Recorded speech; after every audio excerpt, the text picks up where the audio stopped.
তুলনামূলক কম দামে গরু খাসি কেনার জন্য যশোরের চৌগাছা কোরবানির পশুর হাটের বেশ পরিচিতি আছে। এবারও এই হাটে কম দামে মিলছে দেশীয় মিশ্র জাতের গরু। তবে অসন্তোষ খাসির হাটে। খাসি কিনে ক্রেতারা খুশি হলেও ক্ষুব্ধ খামারিরা। তারা বলছেন ন্যায্য দাম পাচ্ছে না তারা। এদিকে দাম কম হওয়ায় দেশের বিভিন্ন স্থান থেকে পশু কিনতে এ হাটে ভিড় জমাচ্ছে ক্রেতারা। যশোর থেকে ওবায়দুল ইসলাম অভির তথ্যচিত্রে ডেস্ক রিপোর্ট। যশোরের চৌগাছা উপজেলার পৌরসভা পশুহাট। এ হাটের সুনাম রয়েছে দেশজুড়ে, কারণ এখানে তুলনামূলক কম দামে দেশি বিদেশি গরু খাসি পাওয়া যায়। তাই এবারও কোরবানির ঈদ উপলক্ষে হাট শুরুর দিন থেকেই চলছে জমজমাট কেনাবেচা। তবে পশু কিনে ক্রেতারা খুশি হলেও খানিকটা হতাশ বিক্রেতারা। তাদের অভিযোগ মিলছে না ন্যায্য মূল্য। বর্তমান গরু হিউজ পরিমাণ মার্কেটে, কিন্তু বেচা বিক্রি খুব কম।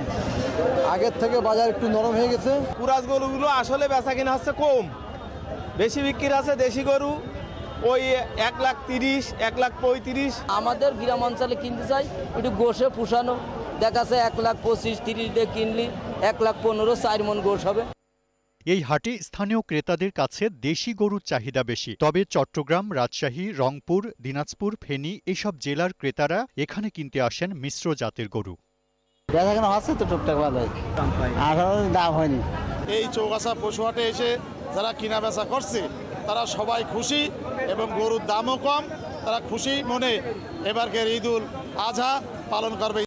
গরু বিক্রিতে খানিকটা স্বস্তি পেলেও খাসি বিক্রি করে মোটেও লাভ হচ্ছে না। তাই কপালে চিন্তার ভাঁজ খাসি বিক্রেতাদের। ছাগলের খুব একটা চাহিদা নেই। ছাগল যেটা জুটেছে, আমরা তো ব্যবসাদার একদম শেষ হয়ে যাচ্ছে। ছাগলের পালন করে যে খরচ সে অনুযায়ী তো আমরা চাহিদা পাচ্ছি না। উপজেলা প্রাণী সম্পদ বিভাগের কর্মকর্তারা জানিয়েছেন, এবার গরু খাসি মিলিয়ে চাহিদার চেয়ে প্রায় 29,000 পশু বেশি রয়েছে। আসন্ন কুরবানির উপলক্ষে আমাদের যশোর জেলার মোট চাহিদা ছাগল এবং গরু মিলিয়ে 96,000 এবং উদ্বুদ্ধ আছে প্রায় 29,000। এই আমাদের এখানকার হাট বাজারের ব্যবস্থাপনা খুবই ভালো। প্রতিটি হাটেই প্রাণী সম্পদের পক্ষ থেকে ভেটেরিনারি মেডিকেল টিম কাজ করছে। এবার যশোর জেলায় মোট 14,135 জন খামারি পশু পালন করছে, যার মধ্যে গরু 39,000, খাসি 86,000। Global television news desk.